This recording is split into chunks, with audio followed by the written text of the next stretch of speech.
Hello my dear students, मैं PK Vidyarthi, assistant lecturer civil engineering, RBS polytechnic Bichpuri, Agra. आज मैं आपको 6th sem quantity survey and valuation के अंतर्गत लास्ट टॉपिक डिस्कस करेंगे। वैल्यूएशन के अंतर्गत which is known as methods of valuation.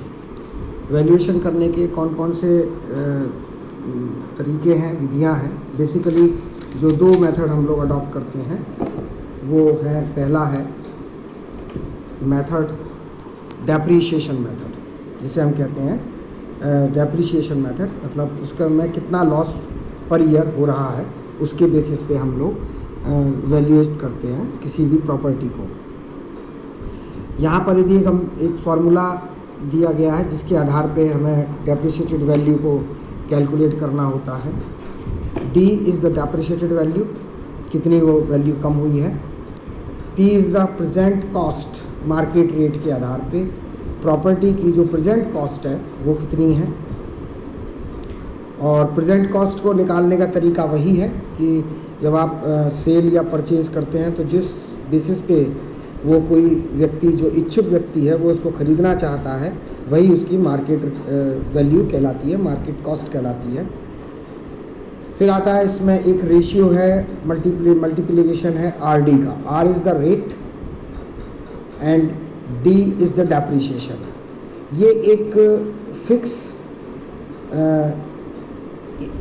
उसकी आयु के आधार पे, बिल्डिंग की एज के बेसिस पर ये मल्टीप्लिकेशन का फिक्सेशन रहता है, जो कि वेरी करता है 1 से लेकर के 5 तक। मान लीजिए यदि किसी प्रॉपर्टी की आयु 20 या उससे कम है तो आरडी की वैल्यू 5 होगी। 20 से 25 के बीच में है तो आरडी की वैल्यू 4 होगी। और 25 से 50 के बीच में है तो 2 होगी। 50 से 75 के बीच में आयु है, एज है इन ईयर्स,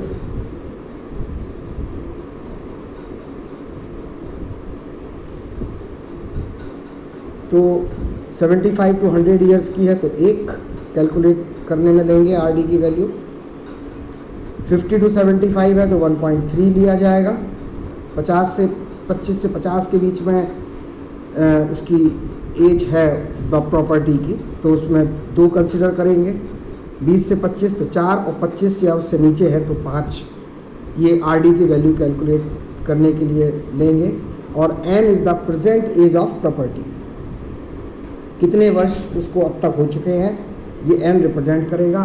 तो इससे हम डी की वैल्यू को कैलकुलेट कर सकते हैं सीधे सीधे फॉर्मूले के आधार पर। अब यदि हम कहें कि इस पर एक कोई न्यूमेरिकल आप उठाना चाहें तो वो न्यूमेरिकल उठा दे सकते हैं। इसमें जो वैल्यूज़ हैं वो वैल्यूज़ इस प्रकार से हैं कि मान लीजिए भवन का जो प्रेजेंट मूल्य है, वर्तमान दर है, वर्तमान जो दर है वो 300 रुपये तो उसका स्क्वायर मीटर एरिया है, और प्रति स्क्वायर मीटर का जो रेट है वो है आपका 9000। तो टोटल जो प्रेजेंट रेट हो गया वो हो गया, पी की वैल्यू जो एरिया है वो है आपका 300 स्क्वायर मीटर, और जो प्रेजेंट रेट है वो है 9000 प्रति स्क्वायर मीटर। तो इसको मल्टीप्लाई करेंगे तो आपका आ जाता है ये 2,70,000।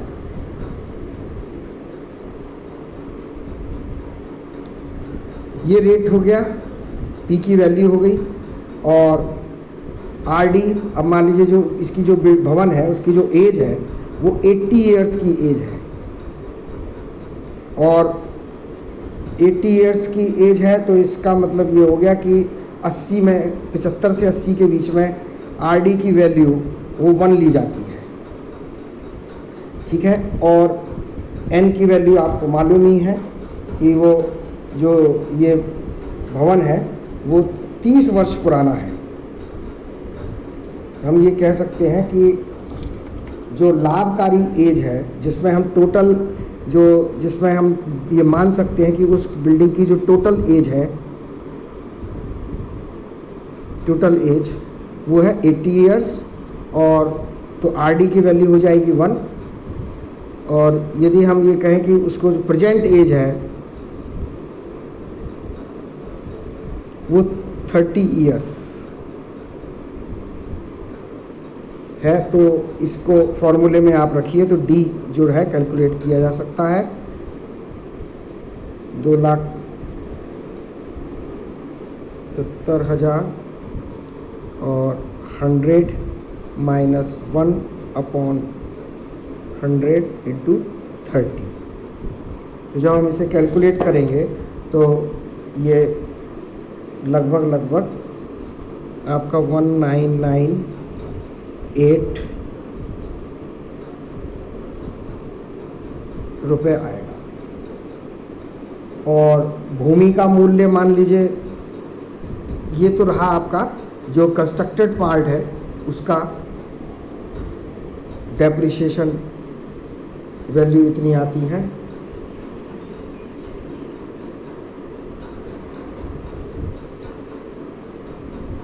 ठीक, तो इसको हम इस तरह से कैलकुलेट कर सकते हैं। Next topic, next valuation based on rental value, जो वैल्यूएशन निकालने का तरीका है। अब इसमें जो रेंटल वैल्यू से जो हम डेप्रिसिएशन निकालते वैल्यूएशन निकालते हैं रेंटल वैल्यू से, valuation based on rental value. Rental value में क्या है कि total yearly income as rent, जो भी उस प्रॉपर्टी से एक साल में किराए के रूप में जो भी हम इनकम प्राप्त कर रहे हैं उसमें से वो सारे माइनस कर दीजिए जिसमें हमें उसको मेंटेन करने के लिए खर्चे करें। जैसे कि बिजली पे खर्च किया, बिजली के मेंटेनेंस पे खर्च किया गया, पानी के मेंटेनेंस पे खर्च किया गया, रंगाई पुताई में खर्च किया गया, या कोई इसका टैक्स दिया गया, वो सारे खर्चे को आपको माइनस करना होगा उस रेंट से, टोटल रेंट से। और उसका जो रेट ऑफ इंटरेस्ट है एक ईयर का, उससे उसको मल्टीप्लाई कर देंगे। मतलब multiply rate of interest based on year से मल्टीप्लाई करके हम संपत्ति का मूल्य, प्रॉपर्टी की वैल्यू निकाल सकते हैं। तो पहला मेथड था डेप्रिसिएशन से प्रॉपर्टी की वैल्यू निकालना। इस जो वैल्यू हमने ये एग्जांपल लेके निकाली है प्रॉपर्टी की वैल्यू, इस वैल्यू में यदि ये केवल प्रॉपर्टी की है, ओनली प्रॉपर्टी, ओनली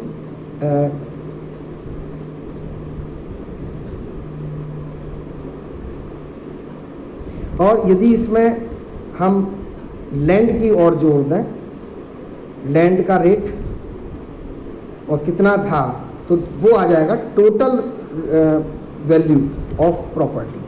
लैंड का रेट इसमें और जोड़ा जाएगा, that is the constructed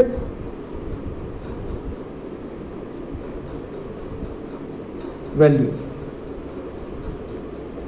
constructed value है, जो स्ट्रक्चर है उसकी वैल्यू है।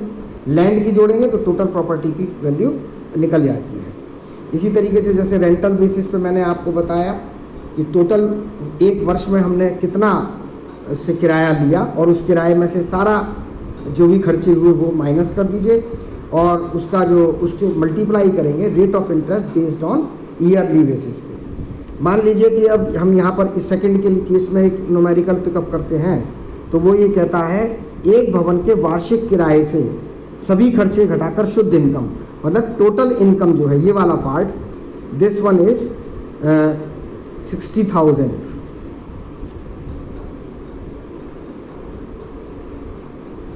60,000 है टोटल ईयरली इनकम, सारे खर्चे काट करके ये टोटल पार्ट है आपका 60,000 का। ठीक है, और उस पर जो रेट ऑफ इंटरेस्ट है प्रति वर्ष का वो 8% का है। ये जो रेट ऑफ इंटरेस्ट है 8% का है। तो भवन का मूल्यांकन करें तो इसका जो बेस रेट ऑफ इंटरेस्ट के आधार पे हम इसका जो वर्षाधार निकालेंगे,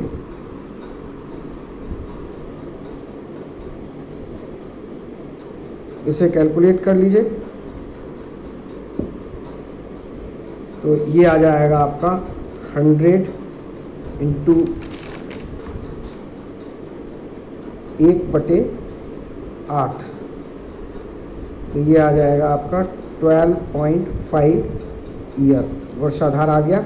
वर्ष का आधार कितने वर्ष के लिए कैलकुलेट कर रहे हैं? 12.5 के लिए। अब जो वैल्यू निकालेंगे उसको 60,000 इंटू 12.5,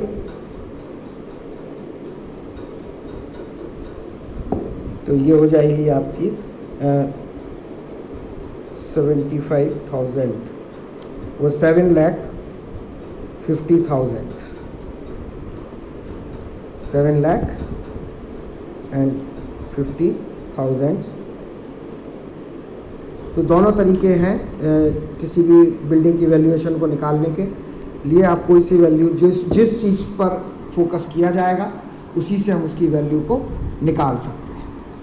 तो आज ये आपका क्वांटिटी सर्वे एंड वैल्यूएशन का वैल्यूएशन जो लास्ट टॉपिक था उसके अंतर्गत का लास्ट मेथड ऑफ वैल्यूएशन, जो सिलेबस के अकॉर्डिंग दो तरह से आपको करने हैं, वो मैंने आज बताए हैं। अब इसके बाद इसका MCQ मैं ऑलरेडी डाल चुका हूँ, और भी MCQ मैं आपके इसमें पोस्ट करूँगा, उसको आप लोग प्रॉपरली करते रहें। और समय अब कम है तो हो सकता है मैं बीच में इसमें आपका एक टेस्ट भी ऑर्गेनाइज करूँ उसी MCQ में से। Thank you.